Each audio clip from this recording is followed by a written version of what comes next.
Chapter 6: Mojave Desert. Terminator moved across the open desert like a ship on the sea, homing in on a distant port that his onboard sensors had detected hours ago. He felt neither heat nor cold, nor impatience with the duration of this primary phase of the mission. He had been sent back to execute an operation. Nothing could stop him. No power on Earth could divert him from his path, except for the destruction of his neural circuitry or the complete destruction of his battle chassis.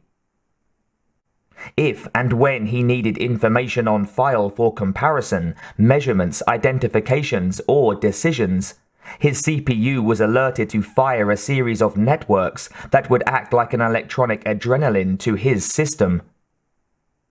Without breaking his long distance-eating stride, Terminator's infrared, optical, electromagnetic emissions, and directed audio sensors continued to pick up a melange of data.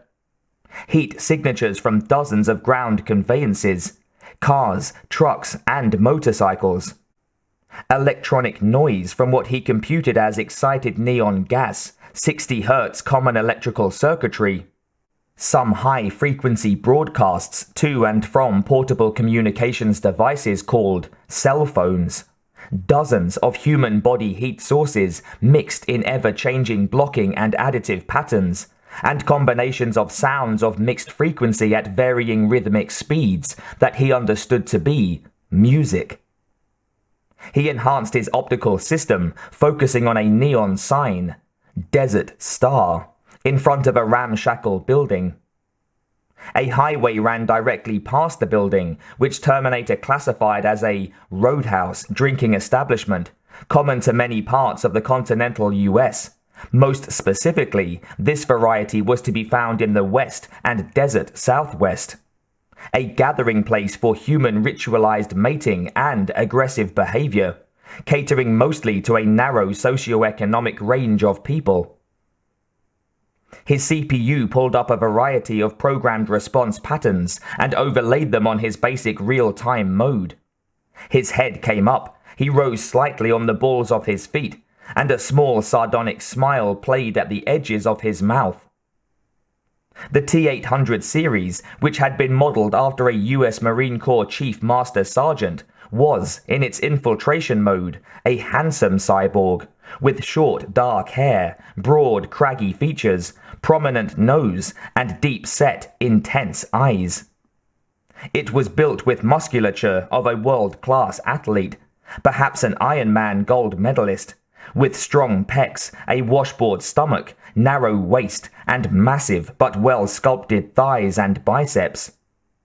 The Marine Sergeant, who had been a man's man, who epitomized speed, agility, expertise, reliability, and dedication, had been perfectly translated into the various model T-800s.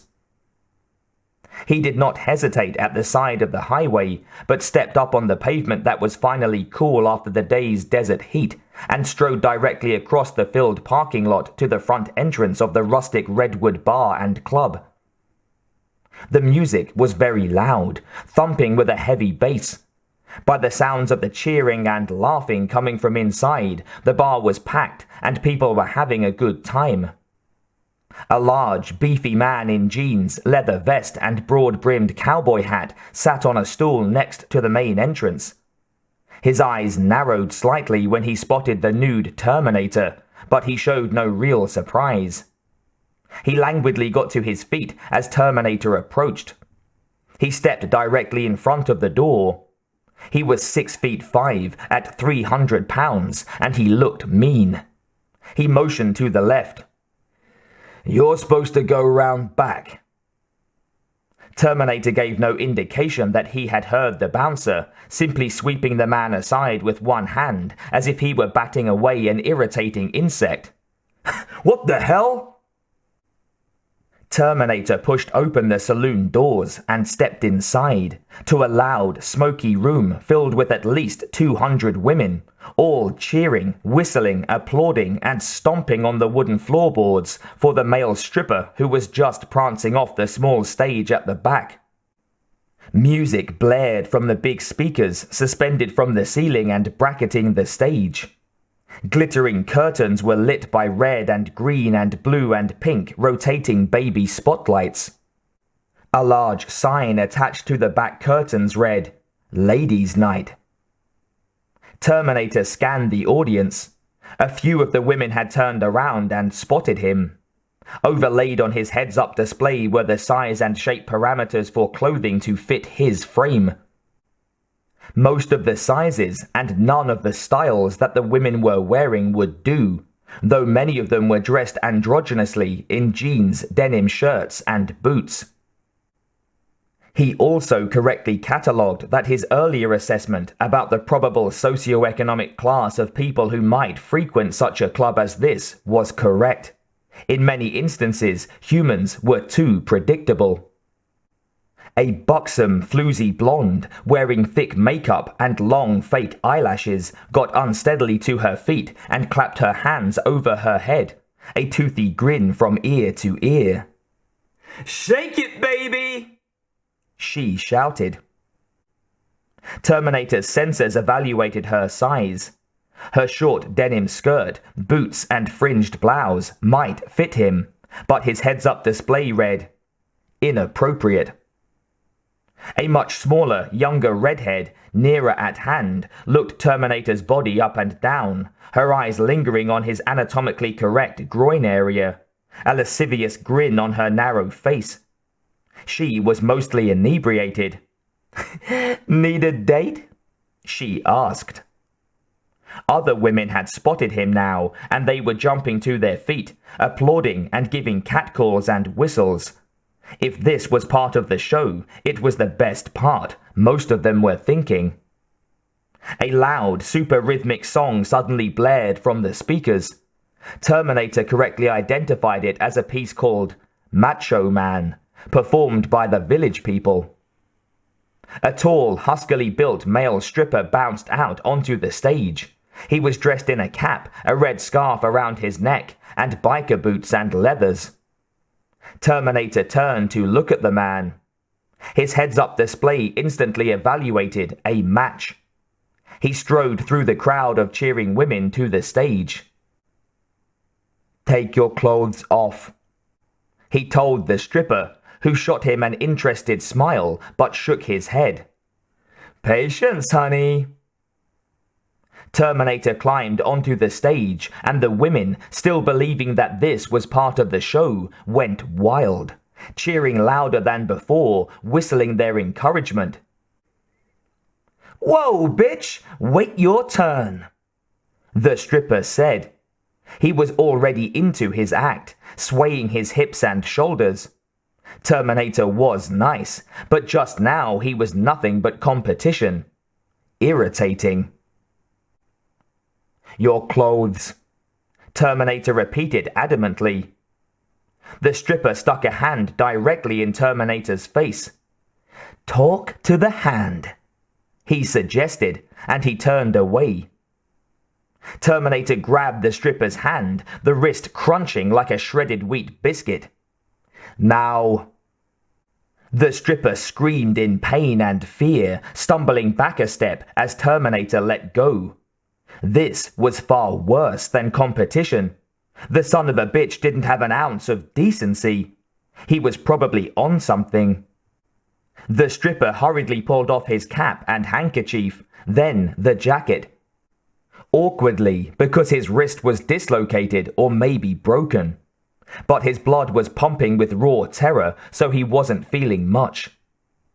The women were on their feet, crazier than ever. This was by far the very best show that any of them had ever seen. It looked so real. Terminator donned the stripper's clothing, the boots a little tight, then turned without another word, strode across the stage and through the curtain to a back storage area that had been converted into a dressing room for the acts. A few of the strippers did a double take, realizing that the man in Larry's outfit was definitely not Larry. He didn't have the walk. Macho Man was still playing, and the women were still screaming as Terminator stepped out the back door and into the parking lot. The heavy-set blonde from the audience came right behind him. "Hey, you!" she shouted drunkenly. Terminator turned to regard her, but he said nothing. "Will you be back?" the woman demanded.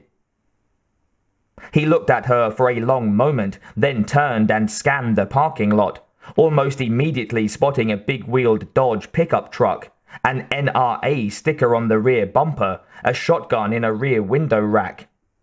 He headed directly for it, but caught his reflection in the window of a car. He stopped and looked at his image, bringing up one of the memories that John Connor had supplied of what the T-800 had looked like 12 years ago. He took off the stripper's star-shaped sunglasses and tossed them aside. He did the same with the cap and red bandana. His current image now nearly matched the previous overlay. He walked to the truck and without hesitation poked his fist through the driver's side window, opened the door, and climbed into the cab. The truck's alarm system shrieked and the lights flashed. Ignoring them, Terminator casually ripped the ignition switch from the steering column, which silenced the alarm, and hot-wired the start and run systems. The truck's engine roared to life. Terminator's eyes lit on a pair of sunglasses on the dash. He put them on, dropped the truck into gear, and hammered the gas pedal. The truck shot out of the parking lot, spewing a rooster tail of gravel behind it. As Terminator bumped up onto the highway and headed west towards Los Angeles, he looked in the rearview mirror, in time to see the bouncer in the broad-brimmed cowboy hat running after him, a fist raised in the air.